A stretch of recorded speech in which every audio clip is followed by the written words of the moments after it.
G'day, hobbyists, and welcome back to the number one trading and hobby podcast on the planet, where we cover everything from TCGs to pop culture and everything else in between. As always, I'm joined by my co-host, my right-hand man, LK the Colonel. How are you, brother? What's happening, Dino? What's happening, hobbyists? Make sure you like and subscribe to the channel. And comment.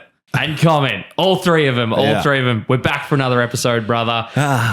We are. Energy's high. There's a load to talk about. There's so much, man. There's so much going on. Like, you guys would notice that we haven't had a guest on in a couple of episodes. I can say there is a nice plethora coming, but there's just so much in the hobby right now that needs our sort of immediate attention, I feel like, or we feel like we want to talk about it.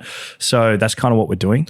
And we got a few other surprises in the works. So, you know, we'll see where that goes. But how's your week been, dude? What's been happening? Oh, mate, we're fresh off a few flesh and blood tournaments, so I'll get stuck into those when we talk fab a little bit later. How many losses? What's your loss ratio? A lot more than wins, unfortunately. Yeah, I thought it might be. Same old with you, mate.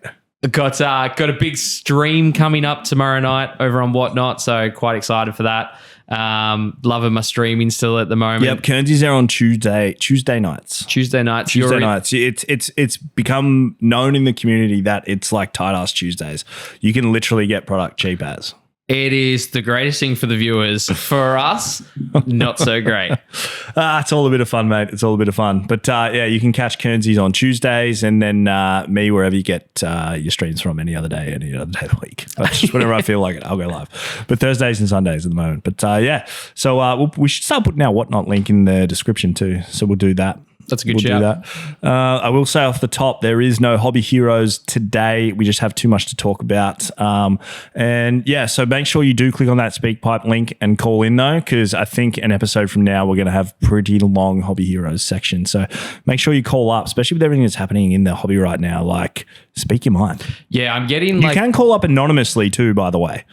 You know that? So if you got something to say and you kind of don't want to, own it, that's okay. You can call up anonymously. Yeah, it dawned on me the other day that I've been getting more PMs than ever when it comes to TCGs. It's like call up the podcast in forms of written messages, and I'm like, 3/4 of these could all be voice messages. Yeah, man. Next time somebody does, just send them the link and go, yeah, just leave it here and I'll get to it. And then we'll just play it on the potty anyway. Yeah. But like we said, there is tons to cover, so let's just shoot over to the news. Love it, Dino. We're going to start off with some Goldin auctions like always. We love a bit of Goldin watch. Massive sales over in the US at the moment. We've got $860,000. Hang on a second. Is that 860,000 AUD? USD. US. That's like 1.4 million Australian dollars, somewhere around there. Huge sales. That is a massive number for any kind of card. I don't know what's coming next, but that's huge. It's a 1 of 1 PSA 9 Victor Wembanyama. It's a Prism Panini Choice Nebula. Yep. It looks insane. It's the biggest Wemby card sale that's been in history so far. Yep. At the top of the list. That's huge numbers, man. 1.4 mil. Yeah. I mean, he's on a tear again this year. So, he is. He's going to be, it's the, we've had the Jordans, we've had the Kobes, we've still got the James. Now it's the Wemby. Oh yeah, for sure. He's living up. He's living up to it. He's coming for the crown. The card count on him for graded cards at the moment just continues to climb through the roof. It'd have to be through the roof. Yeah. Wemby stock is so high at the moment, but it got eclipsed. Did it? Got eclipsed. 1.2 million USD. You've got a LeBron James signed patch rookie card, 18 of 23. It's a BGS near mint 8.5. Oh my God. Yeah. Crazy. Dude. So it's numbered to 23 and it's sold for almost 2 million Australian. I mean, the card is like something else, man. It's like a different, it's not your regular type of collectible card. Dude. Yeah, it's got the picture on it. There's like the patch signature. It is crazy. You said it's an RPA as well, right? Yeah. Yeah. It is huge. Just ridiculous. But huge. LeBron James. Yeah. I mean, since Doncic has gone to the Lakers, LeBron's just wound the clock back 10 years. He's put up 35 and 10 a game. I know. Lakers are on a tear. He did that when AD first came over as well, though. Yeah. You know what I mean? He's like, all right, let's fire up. Let's get this young guy, like, get him in his groove, and I'll pass the crown over. Yeah. I'm still stoked. I don't know did we cover Luka on the last episode? I'm not sure, but I'm a Lakers fan, and I'm so pumped. Yeah. Greatest NBA trade in history. I can't remember if we spoke about it. I feel like we might have. Crazy. There's a bunch of things online at the moment. There was an account that did this whole like thing in 2020 at the start of 2024.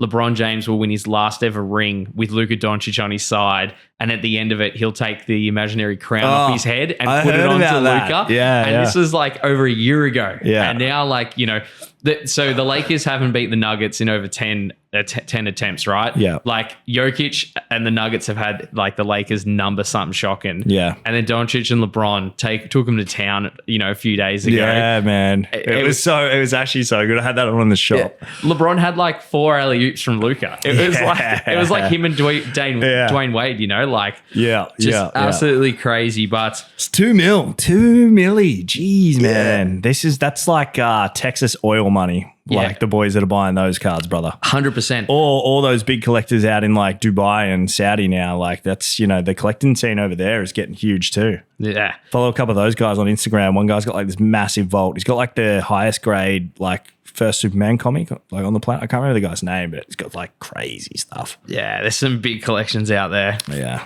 All right, we've got for $136,600. Pennies, mate. Poo change. Compared to the last two. 1979-80 Peachy Wayne Gretzky rookie card, PSA 9. Gretzky. Yeah, not numbered, just a rookie card. Nice. How good is that? OPG. Yeah, that's sick. The GOAT of ice hockey there. Yeah. PSA 9, I wonder what a 10 would go for. Like, we'd have to look and see if there's any 10 sales there. A bit more than that, I dare say. For sure. Dino, you ever like had things in your drawer which have been like considered rubbish over time? And you're like, I should just like kind of throw this out, or why should I keep this? Because someone in their collection had a roll of first edition booster pack wrapper for the booster boxes. Oh, no way. It was still wrapped. For the booster packs? For the box. For the box? For the box, yeah.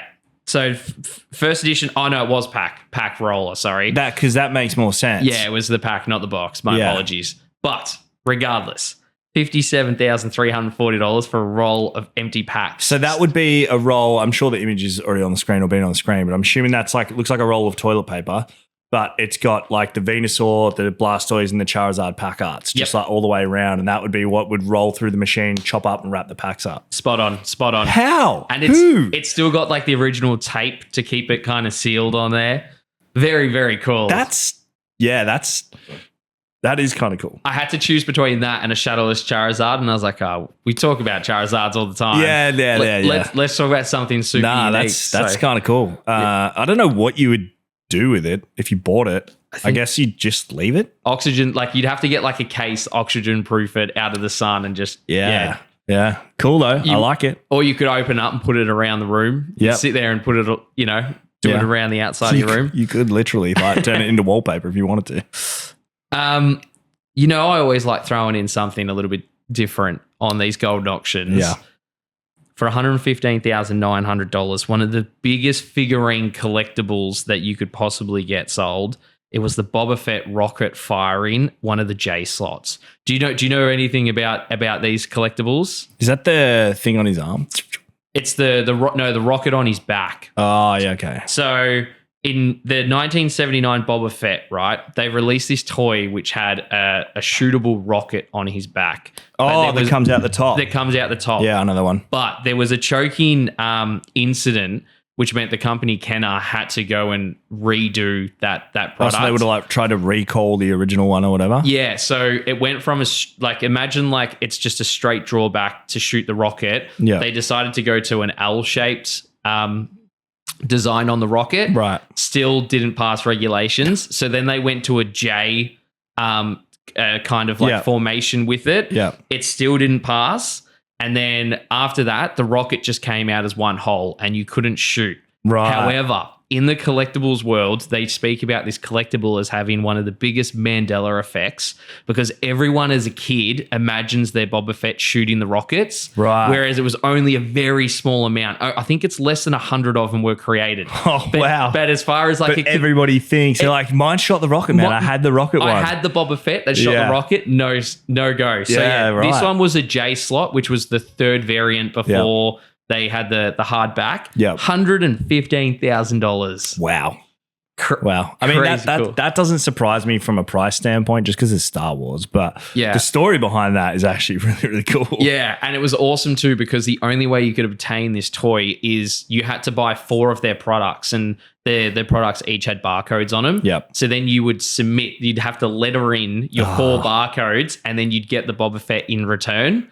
So, yeah, super That's cool, man. That's cool. There's not a lot of that kind of thing in the hobby these days. I know there's like AFL footy cards that do that where you got to collect like 4 of them. And then if you get all 4, you send them in and they send you like a gold-plated card or something. So that's kind of cool. I like that redemption factor. It's like an extra collectible chase. For sure. That's really, really cool.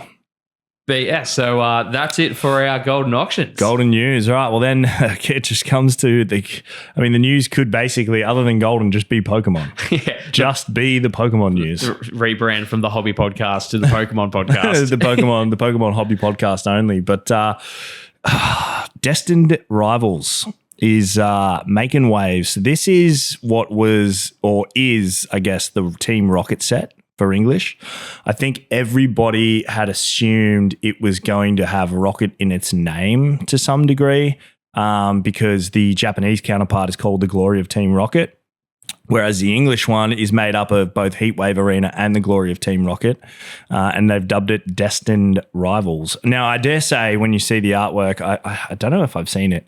I don't know if they've actually released it yet or if people have just made custom ones, but I would assume that the rivals would be the Rocket R. Right, like to be the Rocket R. Yeah, I would assume, but it was interesting to sort of watch like this wave of disappointment go throughout the hobby that it wasn't called like something Rocket or like the Glory Team Rocket. Yeah, like not that because they never share the same name between the Japanese and English set, but you have like Team Rocket Returns and what's the just Team Rocket and all those other old sets. So I thought it didn't really bother me. I guess originally as well, I would have thought that Battle Partners and Heatwave Arena would have made up Journey Together. And then the Team Rocket set would have been a standalone one. Yeah. But I guess not. So Journey Together will be a relatively small set. Yeah, it's more of a good meets evil because they've released the pack arts where you've got Giovanni and Mewtwo on one, and then you've got the Team Rocket gang on another. Yeah. And then you've got Cynthia on... Oh, no, Garchomp on one. Yeah, on Garchomp. And then there's the Ho-Oh. We'll talk about that shortly. I got some info on what that's doing in like Japanese. It'll blow your mind. I think it's still like...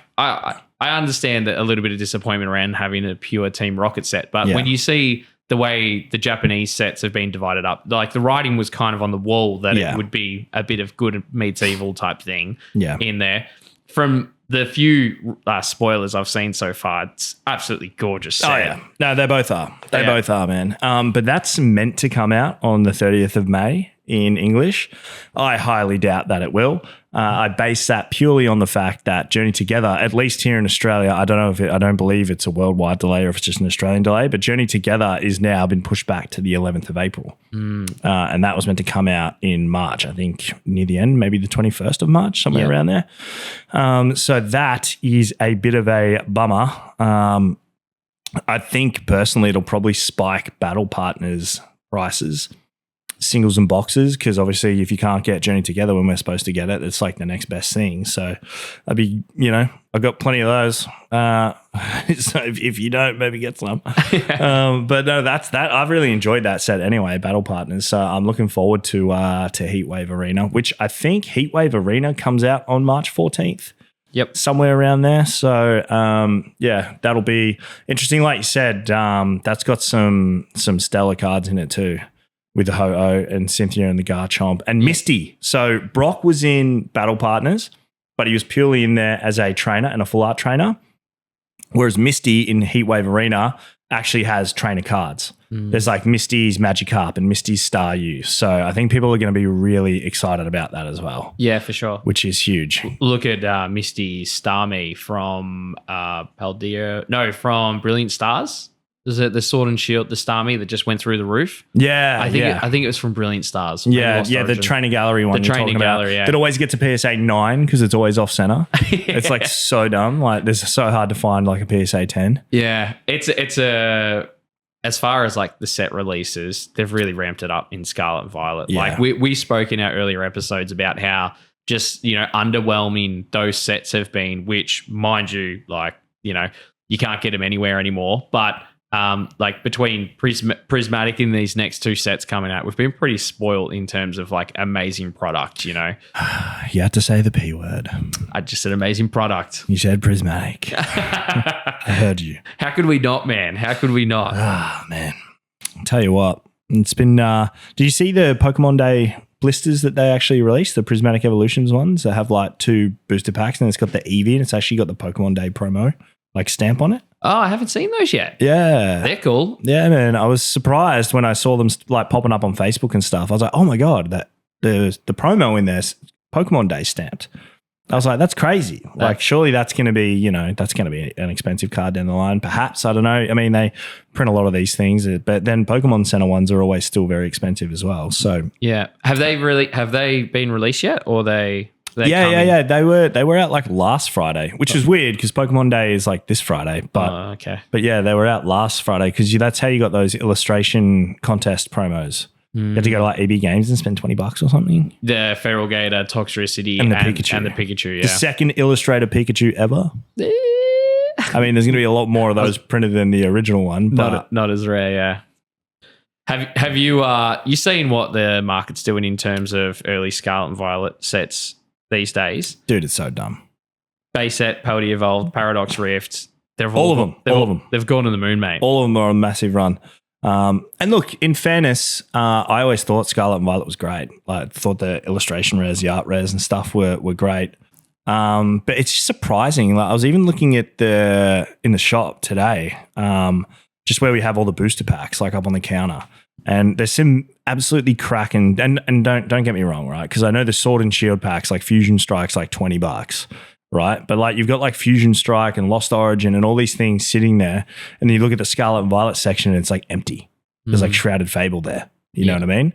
And I understand that there's a significant price difference in those packs, but it's like, man, why would you take like, I don't know, Temporal Forces over Fusion Strike? It's like, it's right there. Like just to the side there.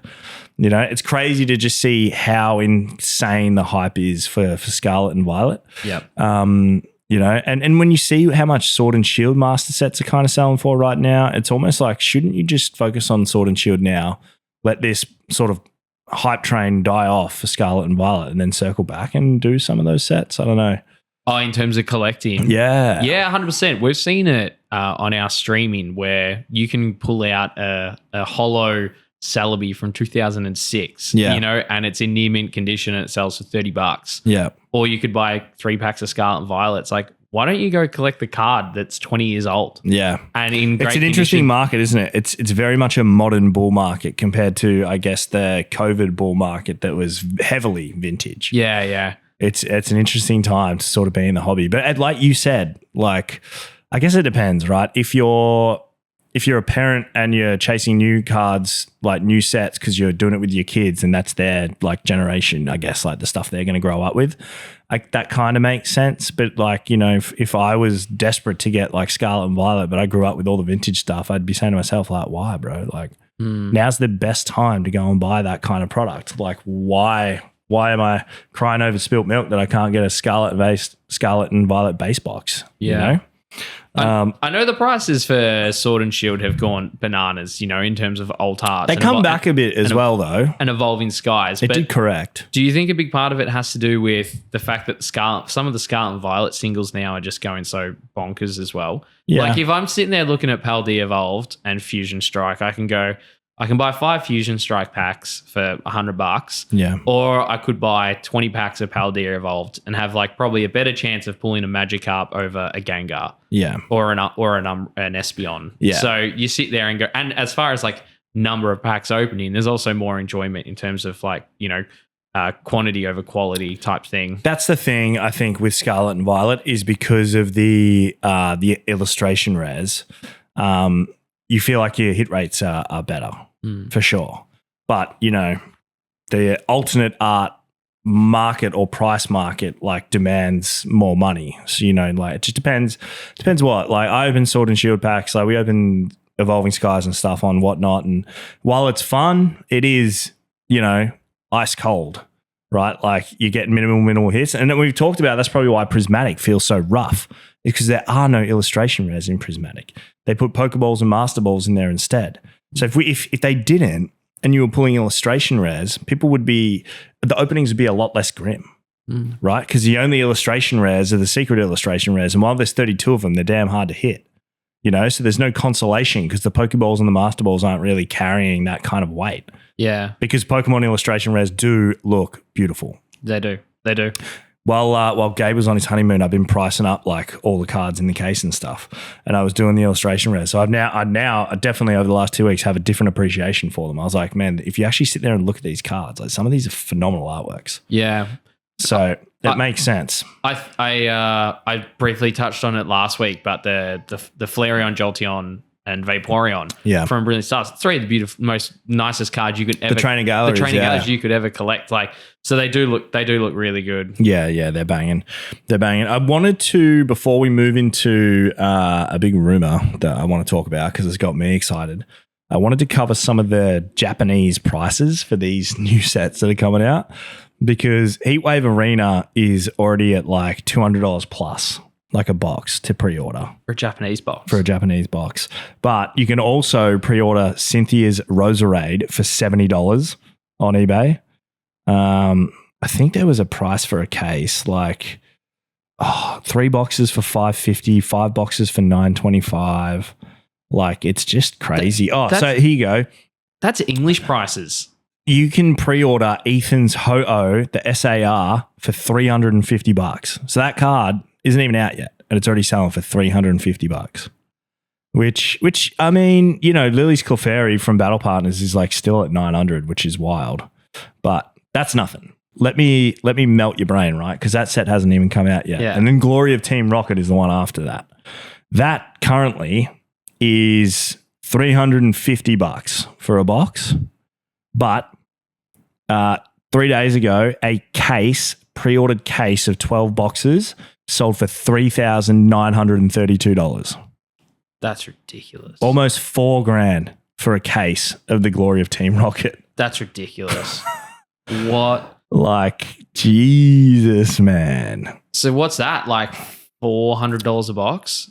No, dude, it's just no. It's mental. like $325 a box or something like that. Just mental. The last case before that was $3,000, so it's gone from $3,000 to $4,000. This is just on eBay, but yeah, it just blew my mind when I looked that up and I saw that. I was like, "There's no way, like that's what it's already doing." Like, it's just crazy. That's ridiculous. Especially when Pokemon, in particular, when Japanese product like gets absolutely pumped like that, they'll just print it, man. We saw it with 151. Like, wake up. They will just print it. Like, whoever paid $4 for that, I'm assuming it's like a YouTuber or a streamer, and they're like, I don't give a shit what I have to pay to get it. I just want it, and I want it first. Yeah. Like first to market or whatever. And that's totally fine. But it does set a precedence because we're sitting here talking about it, So, yeah, for sure. Just absolutely mental. I mean, yeah. Did you, I'm going to jump us back to English for a second. Did you see that GameStop recently announced that they will no longer be taking online pre-orders for new Pokemon sets? Really? And it's only pick up in store. So what does that look like? What did it used to look like? Talk me through it. So you used to be able to jump online, pre-order your boxes, get them delivered, just like you could at Kmart or EB Games or any of the really big, distributors here in Australia. Now it's going to be pick up only in store.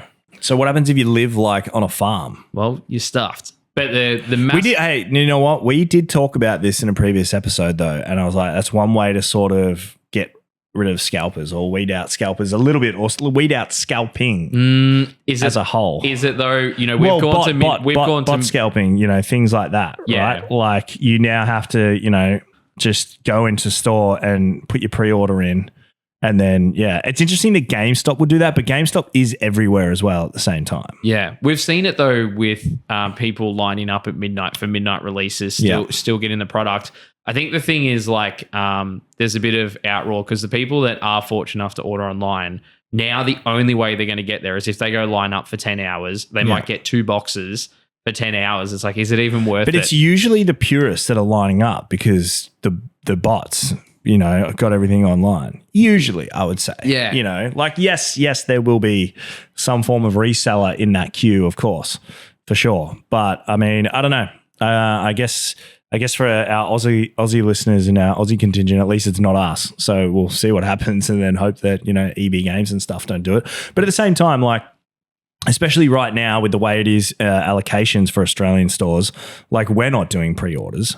Because we don't have enough. So we are going, all right, well, we'll just allocate everything we've got to our midnight launch, have a really good one-night event, and then that's it. That's all we have to do with Prismatic. It's probably what we'll have to do with Journey Together. It'll probably be what we do with Destined Rivals. Yeah. Because we're not getting the amount of stock where we can go, all right, let's put up 100 booster boxes for pre-order on the website because we don't get 100 booster boxes anymore. I could only imagine that the way that they're going to do it as well. They'll have contingencies in play to make sure people are safe and it's orderly, I'm still flabbergasted at seeing the amount of videos that come up still from the Costco's of the world and these other retailers where people are still just jumping on each other, grabbing products when there's it's just it's not like you watch 2 or 3 videos and that's it. I could show you 30 videos of people literally fighting over products. You're like, this is wild. Yeah, it's pretty crazy. It's pretty crazy. It's just the state of the market, man.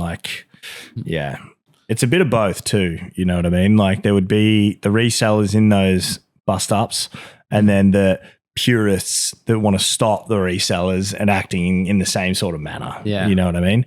Like I said, the buck stops with Pokemon in distribution. Starts at the top, not at the bottom. Yeah. So that's the problem that needs to be addressed. But before we wrap up the Pokemon news, probably the biggest and the best rumor in the history of Pokemon. The history of Pokemon. Since after all these things have already happened. Right? Not since 1999 because there is a rumor that Nintendo are planning with their Nintendo Switch 2 that comes out this year, that they're planning to release two new games that are obviously old games, but I'll just read it here. So is planning on re-releasing roughly a dozen Pokemon classics, including Red, Blue, Yellow, Fire Red, Leaf Green, Gold, Silver, Crystal, Ruby, Sapphire, and Emerald. Finally. That's crazy. Come home. That is crazy. Finally. How long do you take off work just to sit at home and play? Oh, take the year off. You take a week off and sit there and smash a few of them out. Absolutely, Sure. I'll tell the boys about it. You don't even play these games, mate. I'm having a week off. But it was basically there was a poster somewhere, and they've claimed that the Pokemon Company and Pokemon Works are teaming up to release 2 physical Nintendo Switch Pokemon collections titled Pokemon Memories and Pokemon Reminisce. So Pokemon Memories will include Red, Gold, Ruby, and Fire Red. And Pokemon Reminisce will include Blue, Silver, Sapphire, and Leaf Green. And then obviously the 3 big dogs, Yellow, Crystal, and Emerald, will be available as bonus digital codes in a double pack that contains both collections. So another rumor article that I read said that they would release specific Switch consoles that, for each one as well, like they did with Miraidon and Koraidon and other ones further down the line, which means I'm going to need to buy 4 consoles because I want to keep one of each sealed and then open one of each and then just decide which one I want to play on what day or whatever. It's It's mental. I've already hit up my Nintendo contacts. I mean, like, hey, look, I know you can't say anything. I don't know if this is real, but if it is real, I need you to help me out because I want it. I want it bad. Yeah, the second game that you mentioned, it's got blue and Reminisce. Yeah, Reminisce is the one that's got blue, silver, and Reminisce has blue, silver, sapphire, and leaf green. So Blastoise, Lugia, and Kyogre. Literally, they've put them all on the same side. That will be my game. Yeah. That will be my game for sure. What a trip down nostalgia lane we're going to get. Yeah, man. I mean, it's interesting that Yellow, Crystal, and Emerald are like bonus digital codes because they're like clearly the 3 best games. Well, they were always the add-ons. They were. Red, blue, yellow was the add-on. Crystal was the add-on to gold, silver. Yeah. And then emerald to ruby, sapphire. So it does make sense. Yeah, it doesn't though. That should be called like Pokemon Legends or something. Pokemon Legends. I wonder if, in yellow how Pikachu follows you around everywhere, but you didn't get that in red and blue. I wonder if they're going to bring that into the other games or they're going to keep it like only in that version does your Pokemon follow you. Or whether they change it up. Actually, this reminds me, last night when I was streaming on Whatnot, we were talking about, I was just talking with the chat, we were talking about how the 20th anniversary of Pokemon was called Generations. The 25th was called Celebrations. And we were like, what's the 30th going to be called? Elevation. No. Well, I mean, it could be. It could be. I said it's probably going to be called Legends. I just had this feeling. I was like, we haven't done anything like legend focus in years. Yeah. So I was like, what if they just come out and go the 30th anniversary is like Pokemon Legends? Okay. I don't mind that. What do you think? I think they're going to keep it on brand with something that rhymes with it. But I want to know what do the people listening think? Get down in the comments and let us know. And let us know what you think the 30th anniversary is going to be called. Yeah. Because Celebrations was lame. Pokemon Worldwide, Pokemon World. What are you? Are you DJ Khaled? No, that's Pitbull. Mr. Worldwide. Mr. Worldwide. Pitbull, another one. It'll be something with Pokemon Universe, Pokemon Astral, Pokemon Legends. It sounds right. Maybe. I don't know, man. Because it's like stories, like legends, like stories, Pokemon Legends. Yeah. And then they can like use all the biggies, all the big boys. Because they reprinted the base set basically in Celebrations, and they mixed it up. They had some other good Pokemon in there and stuff. And then Generations was much of the same as well. Like this time it should just be like, literally, it should be like the dogs, Lugia, Ho-Oh, Rayquaza, Kyogre, Groudon, all the bangers like that we just literally covered from those games. You know what I mean? Yeah. It should be all the absolute heaters. Yeah. Like, that would be sick. And the birds, obviously, Moltres, Articuno, Zapdos. Like, imagine they're all like your pin-up boys for the 30th anniversary. It'd be cracked. I think here's a little tidbit as well. Tidbits is meant to be like semi-factual. So if you're making it up, it's not a tidbit. Okay, I'm definitely making this up. This is my guess. Right. That we are going to get another variant early next year of Pokemon 152 to 249. We're going to get Gen 2. No, we're already getting it. It's the Unova set, black and white. They're doing just a black and white set. When's that? Did I miss this? Yeah, they've announced it. Are they? Yeah, it's happening sometime after like Team Rocket. Oh, well. Yeah. Maybe it's not that good of a guess then. Maybe we've already spoken about it. I wish they would do just like Gen 2 and then do like just Gen 3. Yeah. But yeah, no, they announced that they were going back to the Unova Pokemon and doing like a full black and white set. I missed that. Totally missed that. So that's obviously the next kind of like 151 style set. Yeah. Where they go, it's just Pokemon from like this region or that area or that generation or whatever. Yeah. Makes sense. Another absolute banging Pokemon news section as always. Yeah, for sure. At the moment. Before we move on, man, I just want to touch on one thing. Since we're talking about gameplay anyway, I want to talk about TCG Pocket. You've obviously heard me on here. I've just talked it to the moon nonstop over the last few months about how great it is.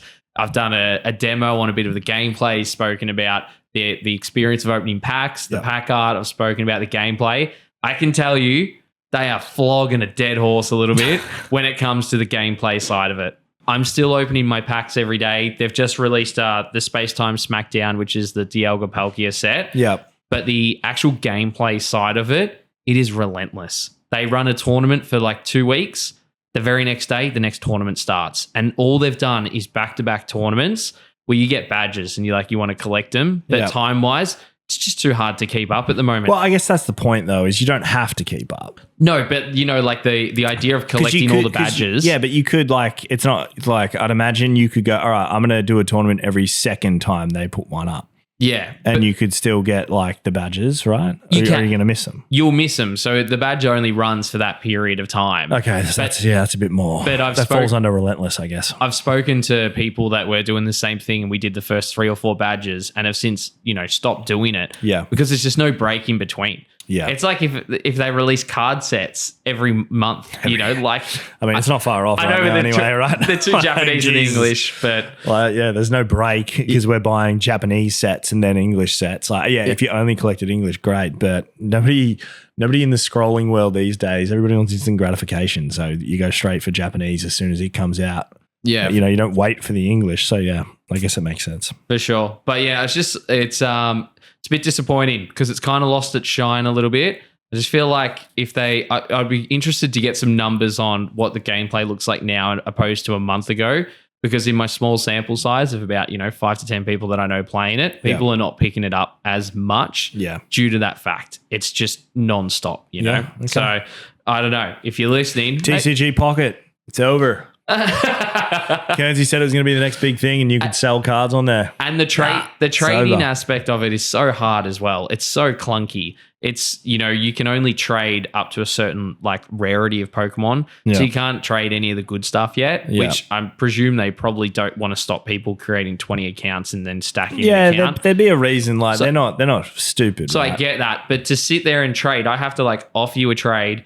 You accept it, you send it back to me, I accept the offer that you sent me, and then I send it back confirmation. And it's 4 back and forth to trade That's kind of how trades work. Common cards. Realistically, but it's still kind of how they work. It's just you just have to be a common card, I guess. That's the difference, really.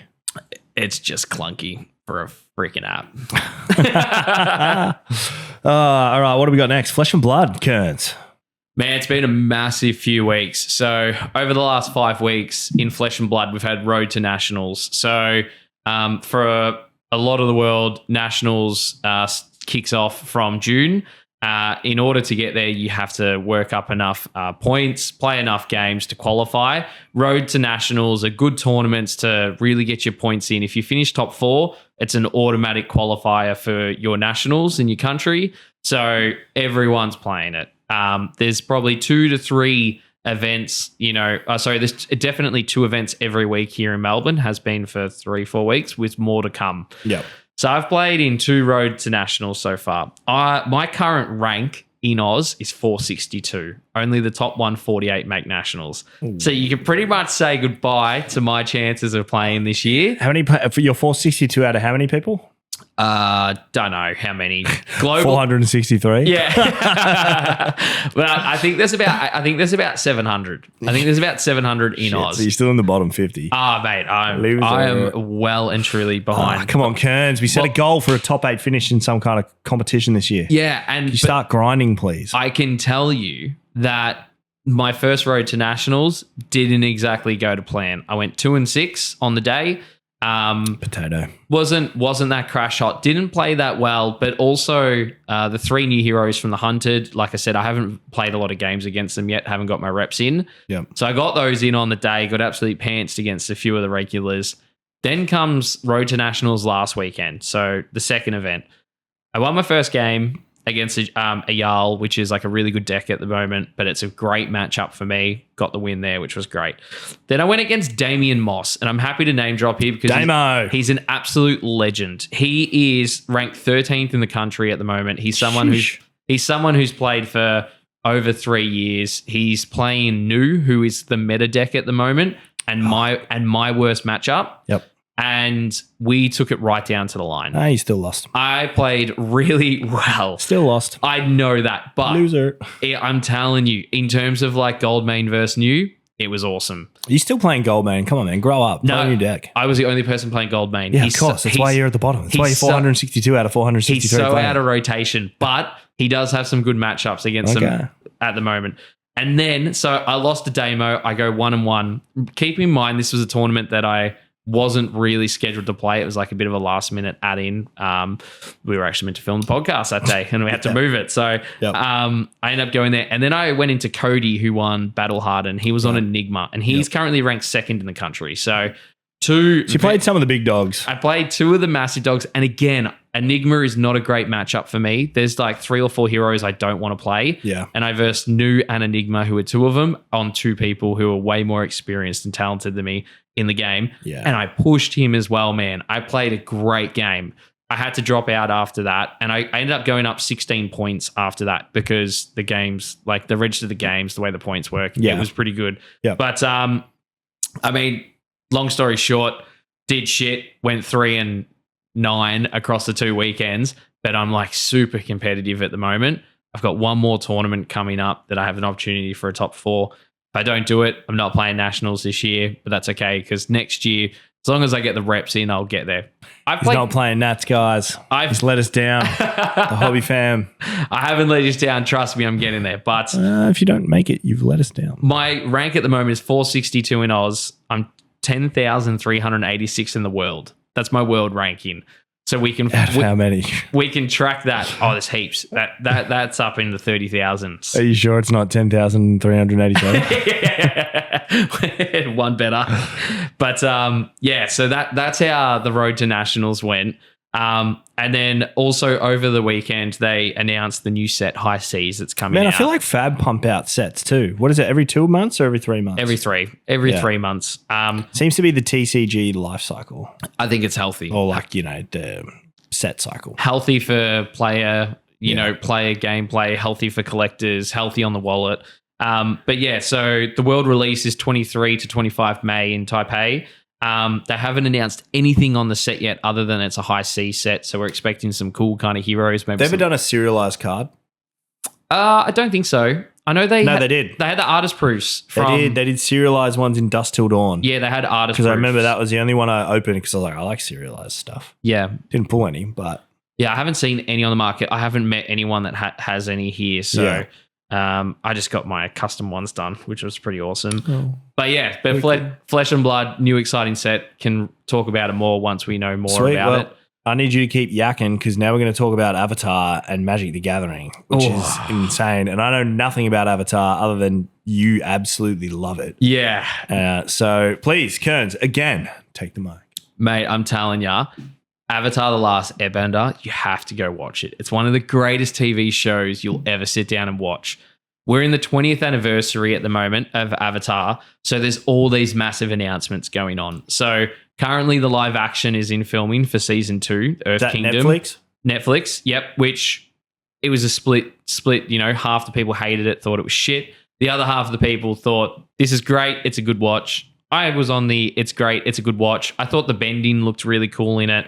But the massive news is we're going to have a 3rd series release called Seven Havens. So it's set after Korra. So you've got Legend. I don't know what that is. You've got The Last Airbender, which is Aang. Okay. And then you've got The Legend of Korra. Okay. And now we've got a new Earthbender. So the Avatar cycle is air, water, earth, fire. There's always one. They have all 4 elements. Okay. It's by Paramount Animation. It's got the 2 original people that did Avatar Last Airbender on there. It's coming out, I believe it's scheduled to come out near the end of this year. There's no exact date on it yet, but it looks like there's going to be 2 seasons.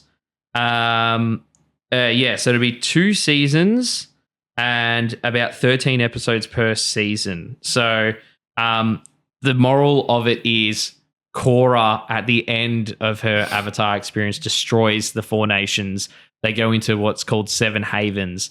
And this new Earthbender is coming into a world where the Avatar is bad. Well, the perception on the Avatar is bad. Right. So the Earthbender is going to come in, probably be in hiding, and have to change the perception of the Avatar and resave the world. Yep. Because the Avatar has always been what brings the world balance. Sounds exciting. For all you Avatar fans out there. I'm telling you, man, it is such a great watch. I'm not saying it isn't, bro, but I don't have enough time to scratch my itch. It's worth it. So it's I'm worth it. not going to ever watch Avatar in my life. So alongside this, we just got an announcement from Magic the Gathering. So it's part Magic the Gathering, MTG, the biggest collaboration company on the planet, I reckon. Yeah. So the next set in the Beyond series, because we know that they've Universes Beyond, yeah. They've already done collabs with Spider-Man and No, they haven't done that yet. That's coming out. Spider-Man's coming out. Fallout. They did Fallout. They did Lord of the Rings. Jurassic Park. Doctor Who. Yeah. Assassin's Creed.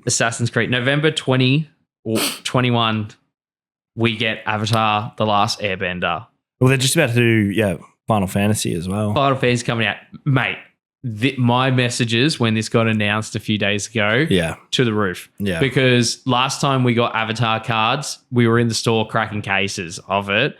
This is going to be dangerous. I remember that. That was you and Matty Stanley, I think. Yep. Busting them non-stop. This is put $25 away every week until set release and buy as much as we can. Dude, it's going to be expensive. I know it's going to be Final expensive. Fantasy pre-orders and everything have just gone live. And those collector boxes are like $1,100. Oh my God. I hope Avatar's not that much. Yeah. Normal collector boxes sit somewhere in the realm of like $280 to $380. Yeah. Lord of the Rings, when it came out, they started about $500 to $600. I remember paying about $600 for a Lord of the Rings collector's box when it came out. And that had a 1-on-1 ring in it. Yeah. I bought a Final Fantasy is at $1,100 for a collector box. I didn't realize Final Fantasy was so big. Dude, it's been around forever. Rudy was talking about it the other day. And he's talking about when he was young and he used to come home and play it for like 9 hours. I was like, holy shit. Yeah, it was like one of the first 15 games released on PlayStation by Sony, like when it was created. So like it's been around forever, dude. Yeah. I don't know much about it. I think it looks cool. I like it. The only Magic set I'll have a crack at is the Spider-Man universe one that they're doing, like the Marvel Spider-Man one, which is I think after Final Fantasy and then obviously before Avatar. Yeah. But yeah, WotC basically gone, oh, it's a bull market. Oh, sweet. Let's just print money. Why don't we just print money? It's a great way of putting it. So that's what they're doing. Yeah. People are loving it though. Like, but yeah, my God, man, Magic the Gathering, like the world players game. It's like it's more collectible than it is playable now. Oh yeah, that is big money. I tell you, players aren't going to be. They don't want to be spending $1,100 on one collector box. No, sir. But Magic is good like that. Like they do play boxes and all that sort of stuff where you can get the same kind of cards, like min rarity and all that sort of thing. But I think even play booster boxes, which is like 36 packs, I think. Those are over $500, and they're usually like 300. Yeah. 200 to 300. That's mental. What are the Spider-Man boxes at? Do we know? No. Because there's no allocation out for those. Like a lot of shops this week, including ours, got like, I guess like pre-allocation of like, this is what your allocation will look like, but it's still not guaranteed. Yeah. So that's why pre-orders have started popping up everywhere. There'll probably be no bigger card than a 1-on-1 Spider-Man across any Magic set, like in terms of new age, like even bigger than the One Ring, I imagine. Yeah, but the One Ring makes more sense because there was one ring. Yeah, I know. You know what I mean? But a 1-on-1 Spider-Man across all collectibles and there's plenty of comics. 1-on-1 Spider-Mans that exist though in like top sets and stuff like that. Like they're out there. I think you're wrong. I think it'll be a big card. But I don't think there will be a Magic card anytime soon that can eclipse the $2.1 million sale of the 1-on-1 ring. You know what I mean? Like, I'd love if it came from Avatar. Imagine an Aang doing that. I don't think so, bro. I don't even know what Avatar is. So. If the 1-on-1 eclipses the ring, you have to find time to watch the show. I will watch the entire show if a card from Avatar sells for more than the 1-on-1 ring. Okay? Love that. Scouts on it. I will do that. Love that. Oh, well, that brings us to the end of another episode then, man. God. Oh, why do we do this to ourselves? My back hurts. I've got a cushion here. So yeah, you're on a comfy couch. I'm not. I'm over here with all the screens doing all the work. Like, it's the first time you've pushed that button in 4 episodes. Oh, mate, it'd be a lot more than that, I reckon. I can't remember the last time I used the actual sound pad other than running Hobby Heroes. Speaking of, there is a SpeakPipe link down below, guys. Please click it, call in. Let's have a chit chat. I will say this. We may or may not be planning a couple of live pods. May or may not. I don't know. Didn't hear it here first. Maybe I'll beep this part out and you won't even hear it. And you'll be like, oh, what did he say? I don't know. We'll see how that goes. We've got a few other exciting announcements coming up. Some big stuff with Collector Fest to tell you guys about, probably in the next episode, I reckon. Make sure you follow us on Instagram at @the_hobby_pod. Make sure you go back and watch the PAX vlog. Comment on there. We're giving away a prismatic ETB once we hit 2,000 subscribers. I'm really surprised that the traction on that has been slow. Considering prismatic ETBs are still like $230 or something like. It's crazy. Yeah, all you gotta do is like comment on it and be following. And did I miss anything there, Kearns, or did I cover it all? No, you covered it all pretty well. All right, you got anything else, big guy? Or I will finish top 24 this weekend. Oh God, here we go. There's only 24 players, mate. 36. Yeah. All right, cool. Well, we'll check back in, but that is Wheels Up and we are out of here. We'll see you on the next one.